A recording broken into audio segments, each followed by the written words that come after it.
Commence primary ignition. Welcome to Unlimited Power. My name is D-Rod, and thank you for watching one of my pre-release guides for Star Wars Unlimited's new and fourth set, Jump to Lightspeed.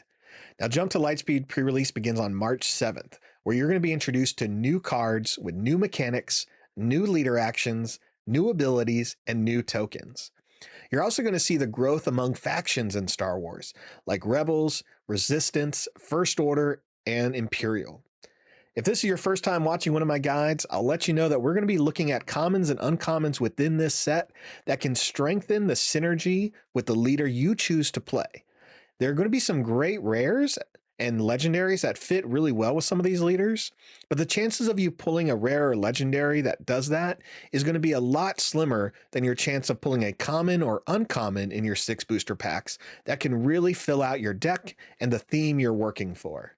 With that said, let's begin to look at some of these leaders and see what kind of fun we can have on pre-release day. So let's talk Rose Tico. As a leader, Rose Tico gives you the action where you can exhaust her to heal 2 damage from a vehicle unit that attacked this phase. She has an epic action which allows her to deploy when you have 5 or more resources, which can be as early as turn 4, and she is a 4/6 once she is in the ground arena. Her trigger changes, but her ability is still the same. It is now when she attacks, she may heal 2 damage from a vehicle unit.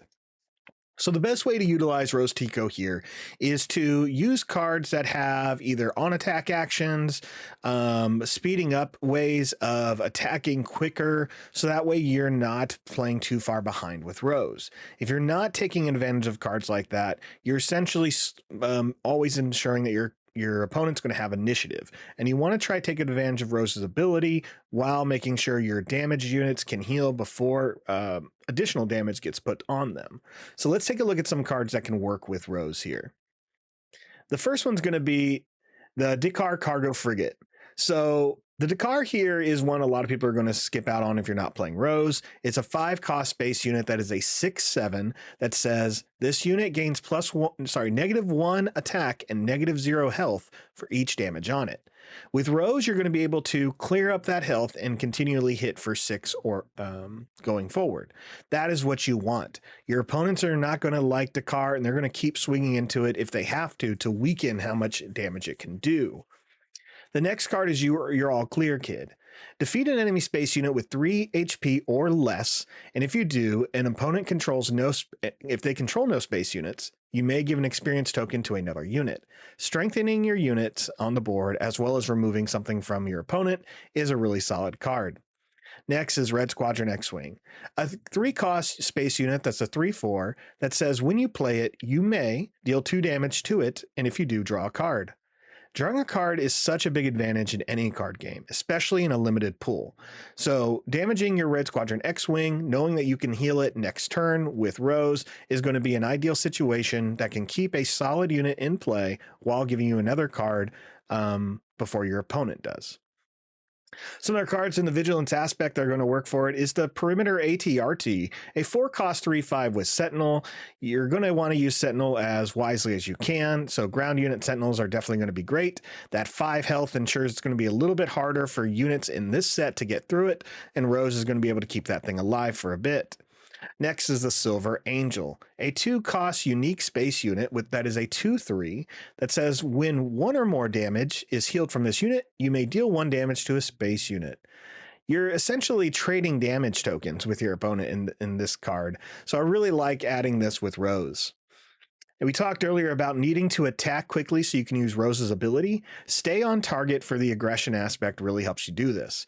Attack with a unit for 2 resources, has to be a vehicle, and for this attack it gets +2/+0 and gains when this unit damages a base, draw a card. So you swing first, you swing hard, and you draw a card.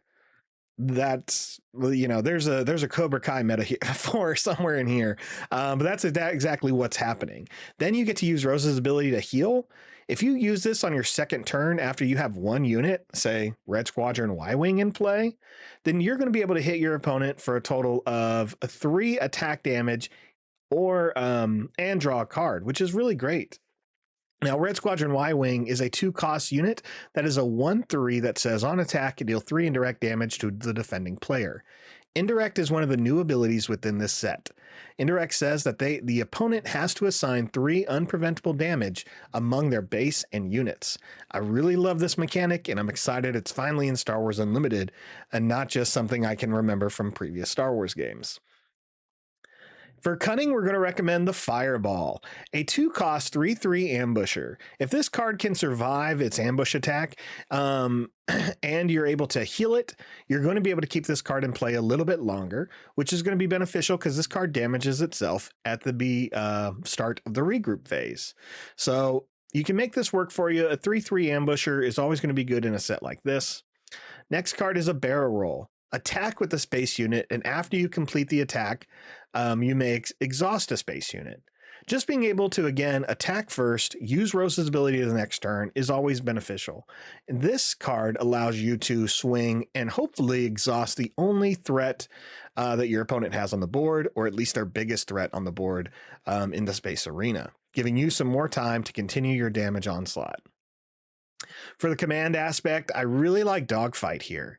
Dogfight says attack with a unit. Even if it's exhausted, that unit can attack bases for the attack. Here's the scenario. Let's say you put out, it's a little bit further in the game, you put out a nice space unit. Maybe it's one of the big ones like the Dakar, right?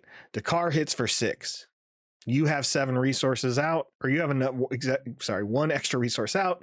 You play Dogfight. You now swing with the Dakar, and you hit your opponent's enemy units, weakening, yes, your Dakar, but you just eliminated something on your opponent's board. Use Rose's ability to heal because it did get an attack that turn.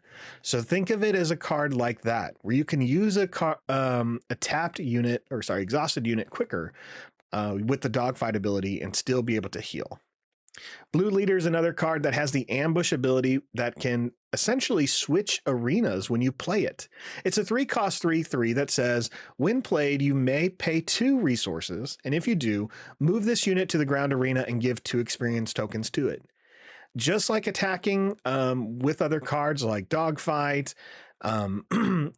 ambush cards are obviously going to be very important. You get to swing. If you survive and trade up, you can then heal it with Rose, which I think is going to be super great. Other things you're going to need is dedicated wingmen, because you're going to want a couple X-Wing tokens.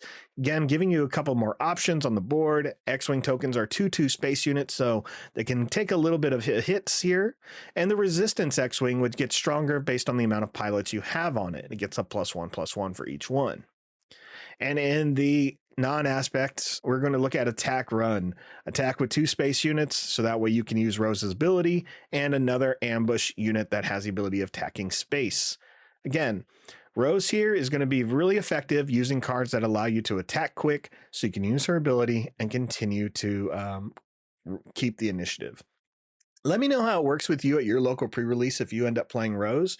Leave a comment below. What rares did you have? Legendaries? What was the bomb? Was there any really big moments for you where you got a great ambush in? I'm interested to know, and I wish you luck at your next pre-release for Jump to Lightspeed, and may the Force be with you.